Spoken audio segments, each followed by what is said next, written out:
Okay, so ngayon, gagawin lang natin is punta tayo dito sa folder.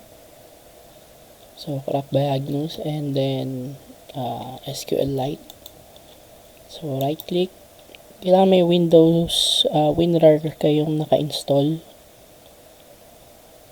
para magawa nyo to. So, right click nyo lang and then extract H separate folder. So, mag-create siya ng panibagong folder, kanya-kanyang folder para ma-install nyo siya. So, bago tayo magsimula, ang baguhin nyo muna is yung IP address. So, yung IP address, gawin muna natin static kasi ngayon naka-DHCP siya. So, punta tayo internet adapter, options, and internet. Right click. So, makikita nyo yung may internet naman siya pero static. So, yung gateway ko is 2.1. So, ito yung binibigay ni computer na IP address. So, gagawin natin siyang fix para hindi mabago. So, properties. And then, uncheck nyo na lang yung mga hindi kailangan. So, since magbuboot tayo ng IPv4, yan. Click nyo yan. Then, double click para ma-edit. So, ngayon, lalagay ko yung IP address ko para dito sa server to the 200. So, yung gateway na binibigay sa akin, internet 2.1. And yan. So, okay lang natin. Okay. Yan. Para magbago ang ating IP address. So, yan. 2.200 na. Ngayon, since nabago na natin ang IP address natin, make sure din na naka-off ang ating firewall. Punta tayo start, then firewall. Type ng firewall. Or Windows Defender Firewall. So, yan. Naka-off na yung akin. So, turn off. Talang tayo ng turn off Defender. Click nyo lang yung turn off. Yan. Usually kasi naka-turn on yan eh. So, babaguhin nyo. Turn off nyo lang. Okay. Yan. So, okay na siya. Naka-turn off ng ating firewall. By the way, yung gamit ko pala na Windows is yung bigay sa group. So, thank you sa nagbigay ng OS, which is Oprekin. Yeah. Version 6691. So, ayan. Version 22H2 na siya. 691. Okay, so start na tayo. So, pagdating dun, pagka-extract natin, sa natin yung Agnus, Crack by Agnus. Dito sa readme. Yan. So, actually, itong original to na iCafe 8, iCafe 8 9.3.0, galing siya sa China. So, original siya na installer. So, pag binuksan natin, yan. So, yan. Version 9.3.0. Yan, nakalagay naman.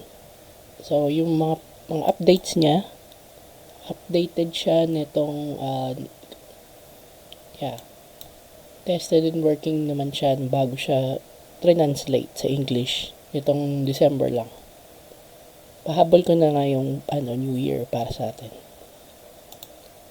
So, yan. At ang version niya na mga nadagdag, ito.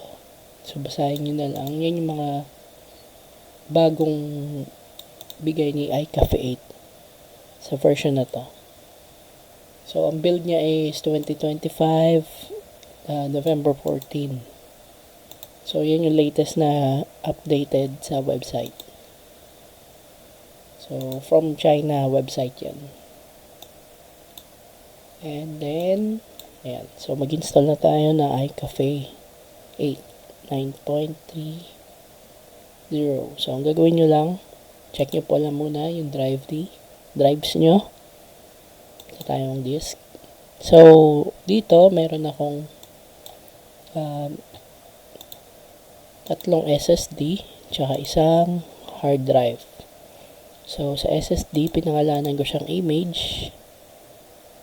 Yung isang SSD naman para sa write back. Tsaka yung isang SSD ko para dito sa OS na in-install ko. Pero pwede rin naman pagsamahin ng OS at image. Okay. So, gagawin lang natin. Proceed.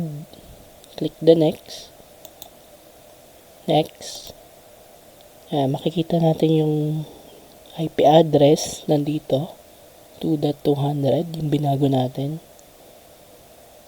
So, next lang tayo dyan. So, username and password. So, sa username, gagawin natin iCafe8. Or bahala na kayo kung papangalan nyo. Pero, mas okay sa akin yung iCafe8 para default. Hindi siya mag-error. Password is 123456. So, next tayo. Then, yung drive D, baguhin nyo lang. Gawin yung drive C.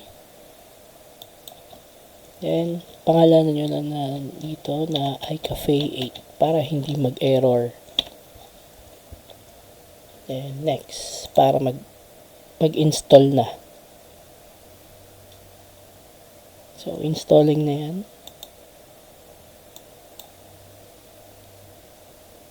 So, meron din tayong image na na-download. Galing din sa group. WinPro 6693. Latest din siya. So, shoutout sa nag-share. Thank you.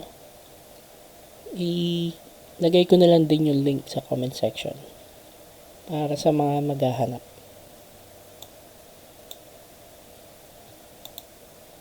So, installing ng ating iCafe 9.3.0.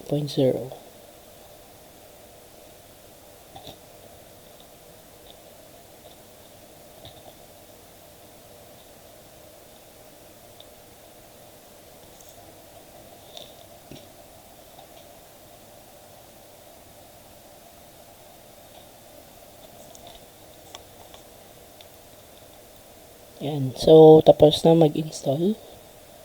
Usually, yung ginagawa ng iba, kinacrack na nila. Yan. Pero sa akin, hindi na natin i-close to. So, gagawin na natin, close na natin yung itong installer at saka yung system tray. Usually, kasi sa iba, hindi na kino-close yun eh. So, sa akin dito, step by step para mas mabilis. Close na natin yun, installer. Papansin natin na Chinese version para siya. Or pag click nyo dito, ayan, Chinese or unknown character pa. Hindi pa siya crack. Pero yung version niya is version 9.3.0. Meaning yan yun. Na hindi siya binago, hindi siya na-edit, hindi siya... Yung function niya pang version 9.3.0 pa rin talaga. So, ayan, exit muna natin. Right click, exit. Ito sa crack version. Crack by Agnus. Open natin yung folder.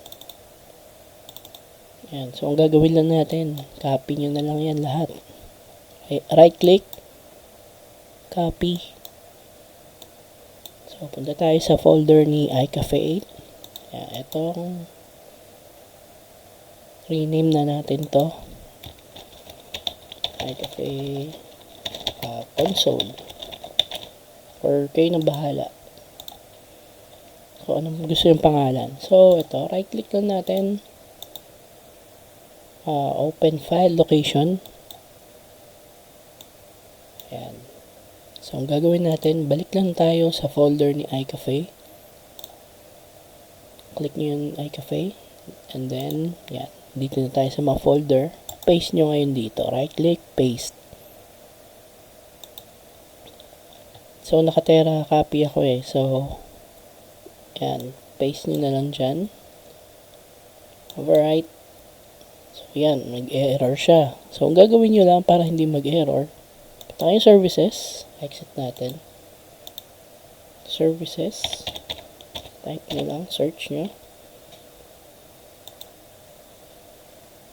Yan. Tapos, press I.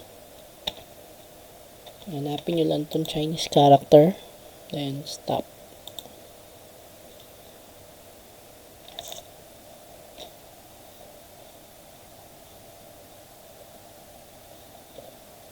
Okay, so once na nag-stop na yan, gagawin nyo lang,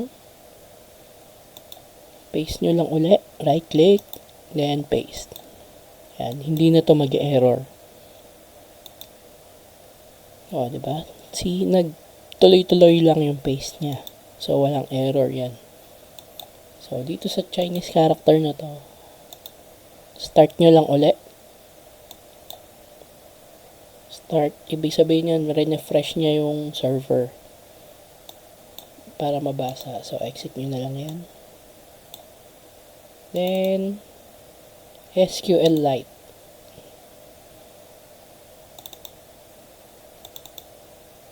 Ito naman para sa game disk. So, mamaya ituturo ko rin paano palitawin yung game disk. Ayan. So, since na-install na rin natin yung iCafe 8, gawin lang natin, right click, open file location, ito yung iCafe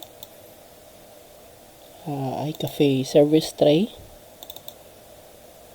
So, maglagay lang tayo ng shortcut, kung gusto nyo, ako maglalagay ng shortcut para mas madali ko siyang mabuksan.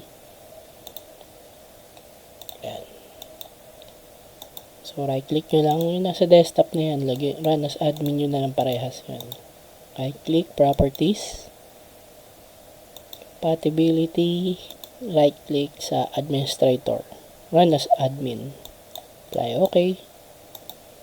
Right click, properties, compatibility, administrator, run okay. So, bubuksan muna natin si service tray. Yan, mapapansin natin na English version na siya. Yan. English na and running na rin siya. So, mapupunta siya sa ilalim. Dahil service tray nga siya, nasa tray siya. Sa ibaba. Then, punta na tayo kay console. So, iCafe 8, yan.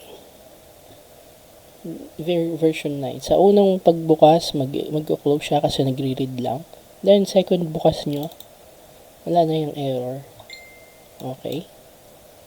So, ito na siya. So, ayan yung features niya.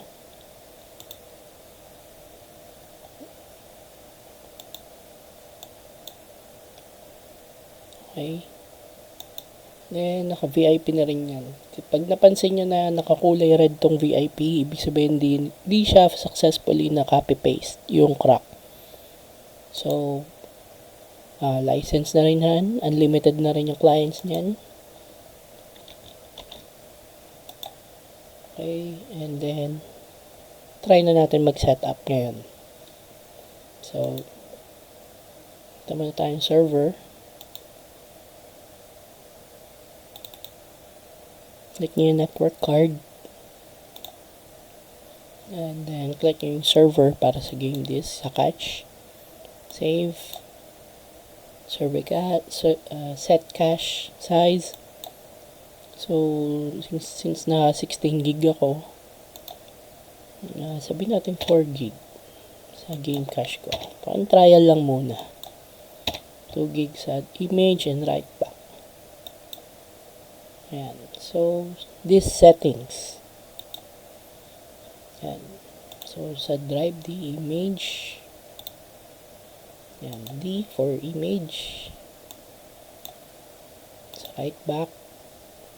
Naka-E. So, dapat sa E rin siya. Ayan. Sama.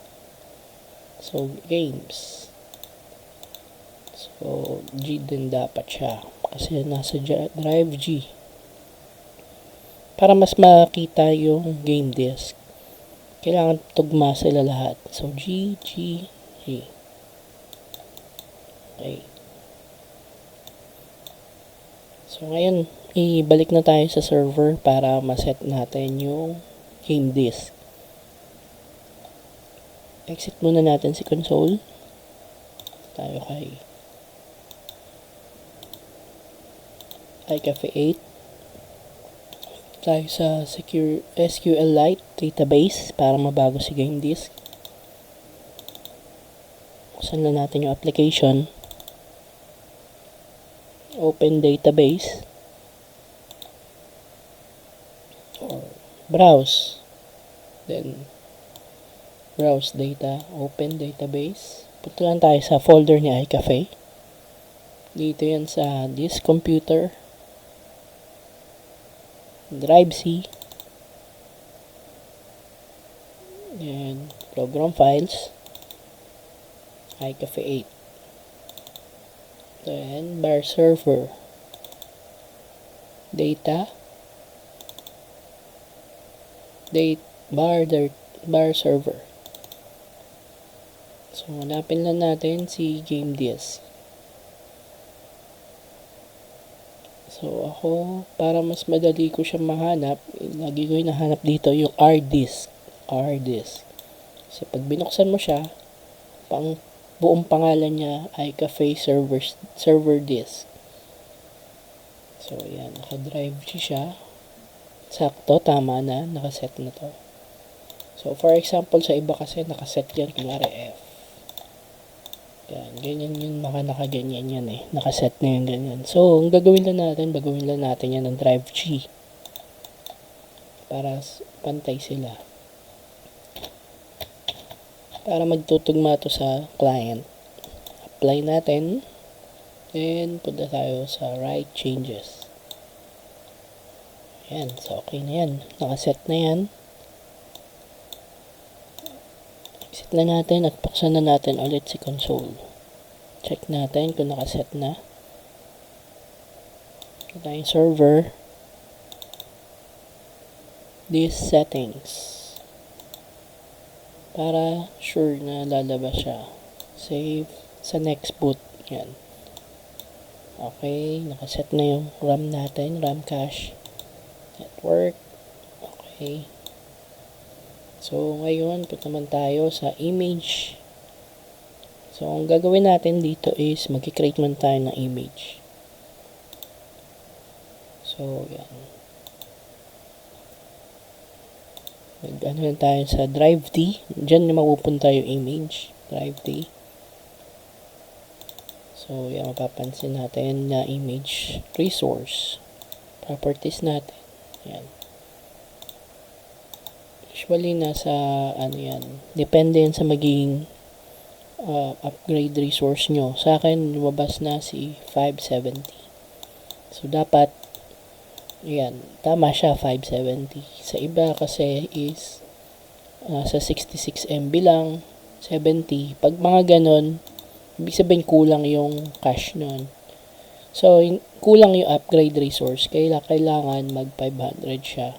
Or 300 MB pataas para hindi mag-error yung image natin. So, create lang tayo image. Then, test muna. Is 40 gig or 30 gig. Sa akin, 40 na linagay ko.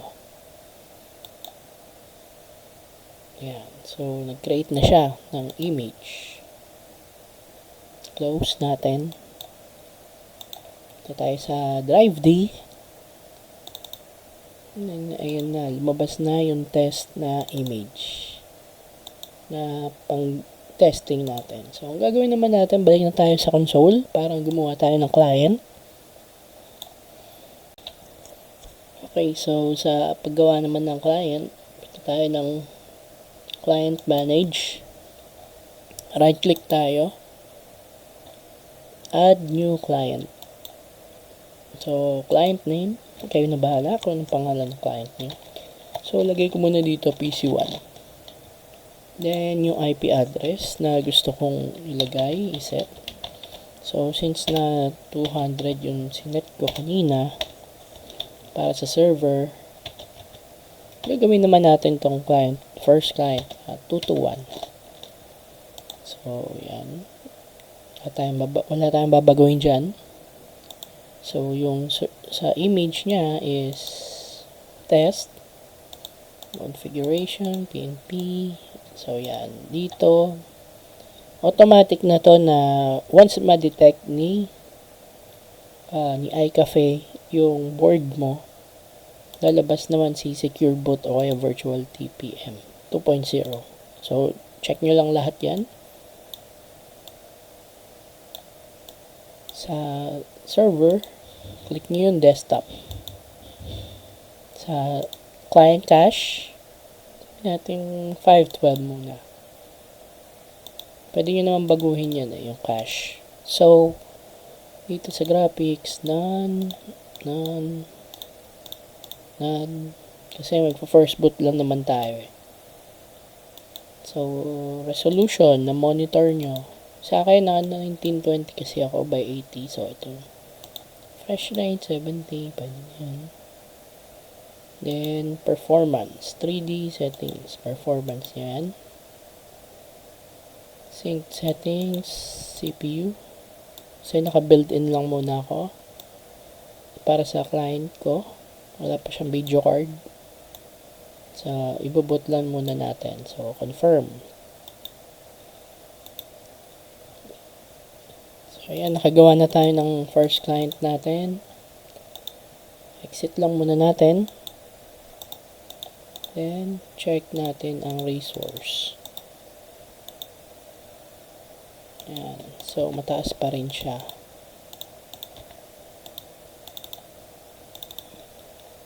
Image. Upgrade resource. Yan. Tama naman. Mataas na. Sige. Mag-upload na tayo ng image. So, yung image na gagamitin ko is yung binigay sa group. So, thank you sa nagbigay ng group. I-share ko na lang din yung link. Yan. So, ito yung image niya. Windows 10 Pro 6693. So, gagawin lang natin. Balik tayong console. Okay. Then, tayong client. Server manager. And image management. Dito naman tayo mag-import na tayo ng image. So, since sa desktop ko siya linagay, import image. Select. Hanapin lang natin yung image natin.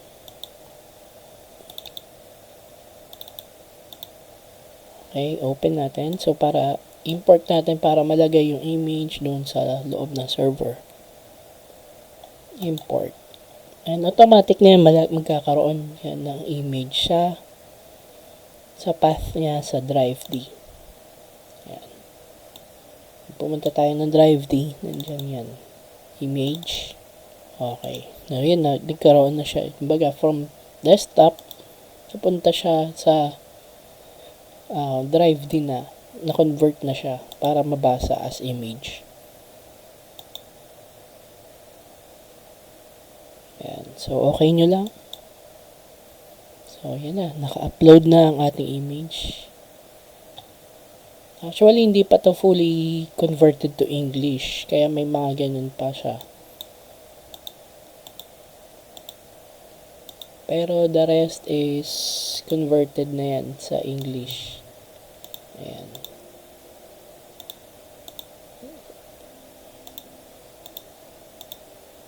Ayan o. Sa mga hindi pa fully converted. Pero English na yung yan, yung iba part.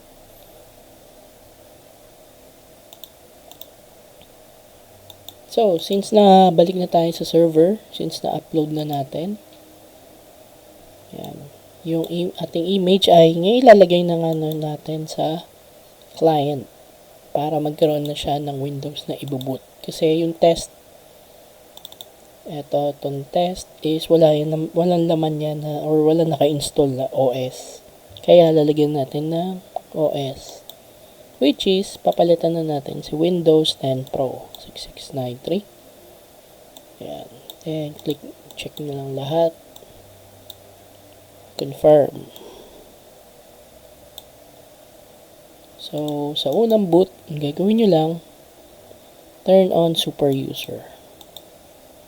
Then, okay. So, yan. Magbo-boot na tayo. Okay guys, so yan. Nakabot na tayo. Yan, tingnan natin yung drive D kung nakalabas na yung si online games or si game disk natin. G. Yan, lumabas na. Sa akin lumabas na. Tayo kay server. Yan, naka-green na rin siya. Papapansin nyo naka-green yung ating super user or super tube. Yan. Kasi, kaya naka-green siya kasi tama yung pag-install natin. So, yan. Try natin naman isa pa pala. Mag-restart ako. Lilitaw yung game menu. So, gagawin lang natin is i-hide natin siya. Para hindi ano yung game menu.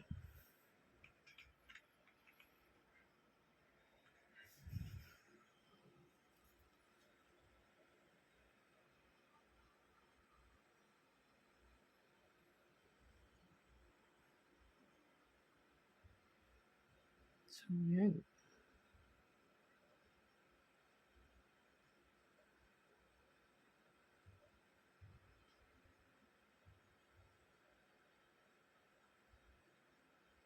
Yan, mabilis lang yung booting natin.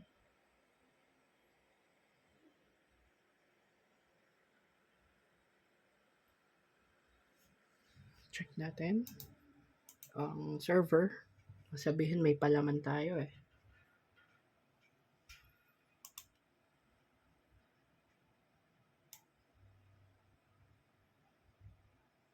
So, wala tayong palaman. Naka-video pa yan.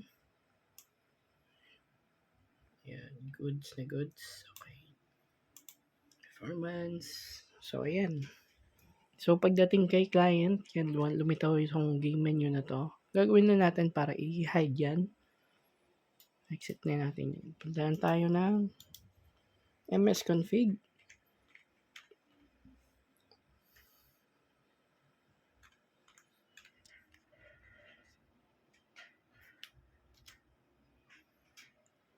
Yan, punta tayo ng services. Hide na natin yan.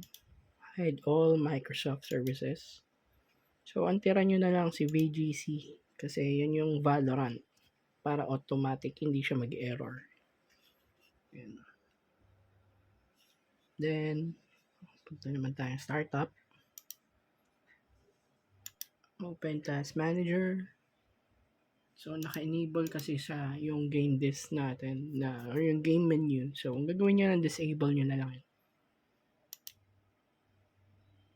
Disable.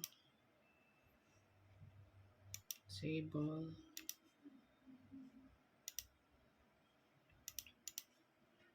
Disable.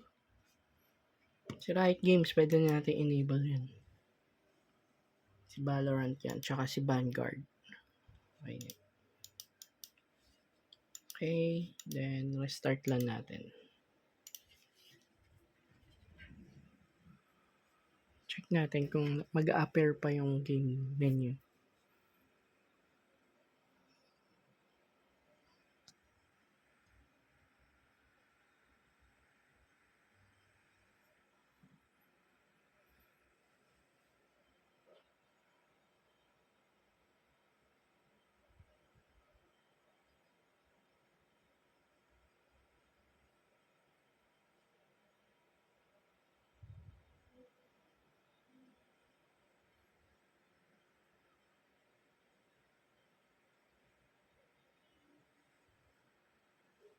So, saglit lang yung booting niya. Yan. Natin kung may mag-appear. Okay, wala na. Good. Online games, game disk, okay. Tingnan natin si Crossfire, buksan natin. Okay.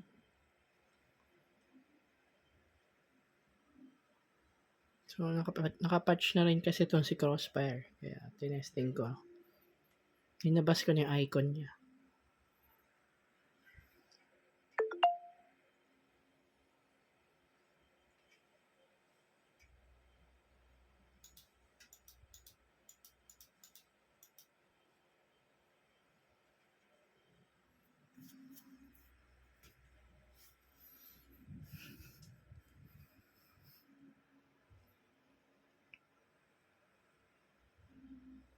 Yan, okay na si Crossfire.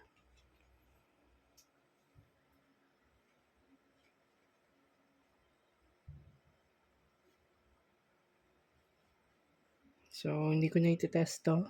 Test ko na lang sa other video, yung mga games natin.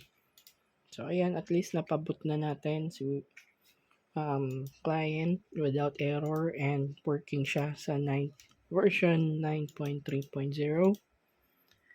And also, yan, gagawin na lang natin, i-shutdown natin para ma-save.